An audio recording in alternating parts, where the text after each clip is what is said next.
How to get a student Presto card. Hi everyone, welcome back to the channel. In today's video I'll guide you on how you can get a student Presto card, so make sure to watch the video till the end. In order to get a student Presto card, all you have to do is just go to prestocard.ca first of all. Once you've done this, if I actually show you, I just click the account icon from the top right and then I'll go to the account option here.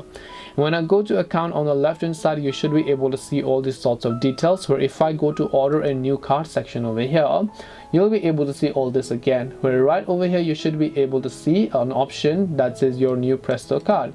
Now if I read the second sentence in this paragraph here, you can see it says, to set a student, youth or senior fare type on your card, visit one of our customer service outlets. So the only way to actually set the tag of student, youth or maybe senior, let's say you want to get a student card, which we're talking in this video, only way you can achieve it is by visiting the customer service outlets. Now if you click this link over here, it will give you a list of all of the customer service outlets that are available near your area, so you can go ahead and select that. You can also simply enter an address or a postal code of the area you live in. It will automatically give you the nearest outlet, and once you go ahead and find out those, you should be able to go ahead and then basically visit them, let them know that you'd like to get a student card, and they should be able to help you with it. So hope this video helped you guys as to how you can get a new student card on Presto. If you have got any questions, then feel free to leave them down. Thank you for watching till the end, and see you soon in the next video.